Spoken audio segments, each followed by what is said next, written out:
should have come earlier in the day. Jack took his hands out of his leather jacket pockets and rubbed them together. The towering abandoned apartment building was shrouded in shadows at that late hour, and it was impossible to see through the windows on the 6th floor. He turned to look at the building across the street, Hutchinson and Proud, attorneys at law. The noble name bellied a fundamentally seedy business that barely scraped by in the slummy downtown suburb. But his girlfriend, Cammie, worked there as a secretary. Jack turned back to the abandoned apartments. The front door was boarded over. He knew there would be other ways to get in, broken windows and ledges and doors without locks, but the thin plywood was rotting from age and had fractured with a solid kick. It felt good to break something. Cammie had been upset for weeks about what she saw through the 6th floor windows, and her constant crying had built a tension in Jack that could only be solved through violence. Inside, the foyer was full of dust and long abandoned cobwebs. A scrabbling sound came through one of the gaping black doorways. Rat, probably.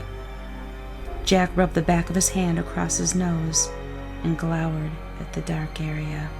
The building had been vacant for more than 10 years, and in such bad disrepair that Cammie claimed it would be cheaper to knock it down and build a new building than to renovate it. But the downtown suburbs already had too much housing for its dwindling population. Whoever owned the apartments must have given them up as a lost cause. Broken glass, tiles, and dusty plaster coated the staircase and scraped under Jack's shoes as he climbed. His footsteps rang through the space, echoing eerily back at him from a dozen directions and blending in with his labored breathing. He'd been unemployed too long, he decided.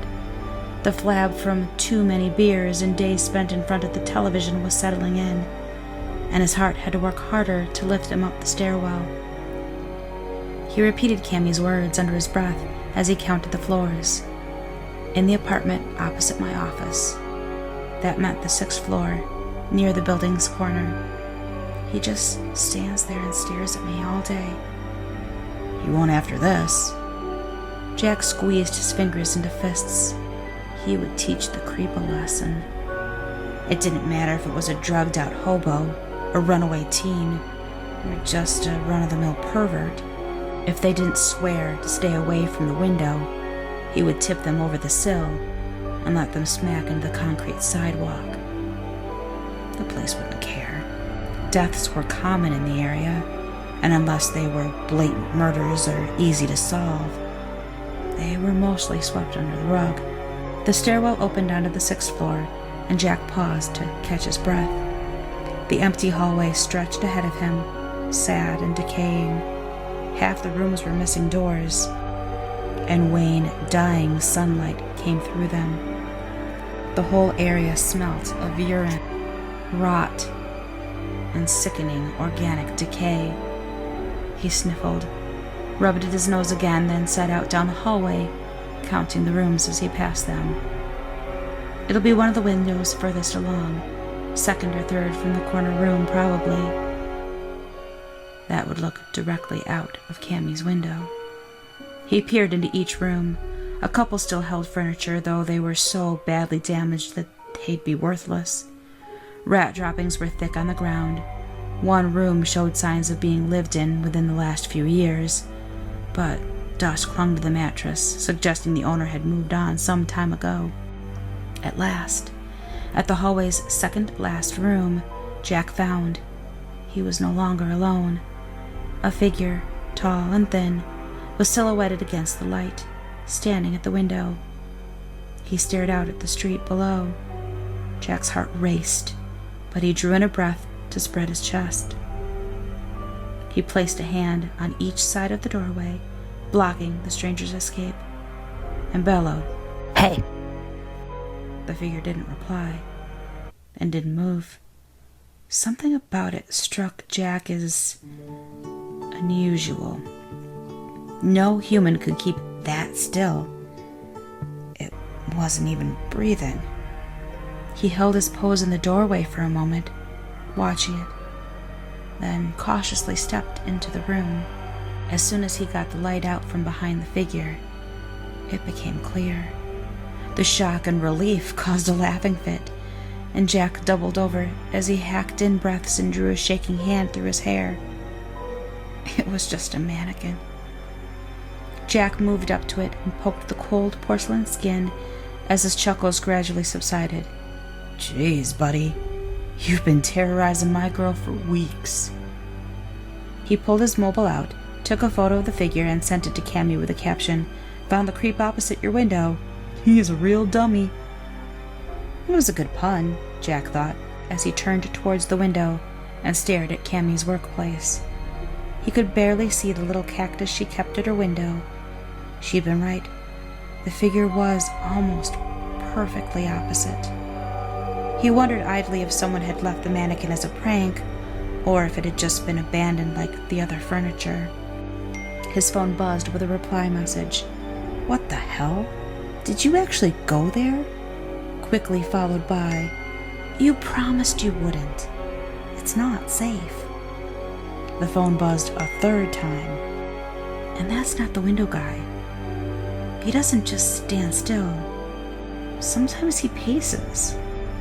Jack frowned at the final message, then drew a sharp breath as a hand landed on his shoulder.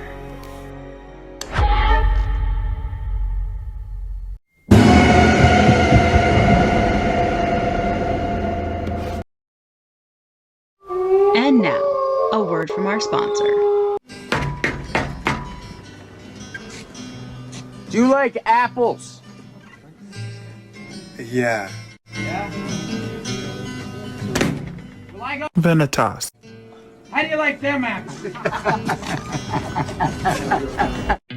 Vanitas is a premium gaming peripheral brand geared toward developing high-performance products. We're currently working toward creating new, exciting, and unique products not currently found on the market. With quality to match its sleek and beautiful design, I can honestly say that my Vanitas mouse is the best that I've ever owned, and I'm looking forward to expanding my collection of Vanitas products. Vanitas ships internationally with extremely low international shipping costs, and shipping is free to the US and Canada. Your products will arrive quickly and carefully packaged, with most orders arriving within 7 to 10 business days. If you're looking to upgrade your setup in an affordable way without substituting looks, Vanitas is an optimal choice, and when you use code pressstartmom at checkout, Vanitas is offering a 10% discount on your order. You'll be doing mom a solid, and you'll be doing yourself a solid.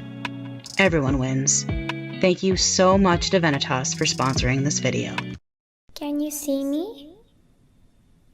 Hello? Can you find me? I'm here. Behind you, look. Behind you. I'm behind you. I am right behind you. Don't be scared. I just want to play a game with you. Hey, don't you run away. Please stay.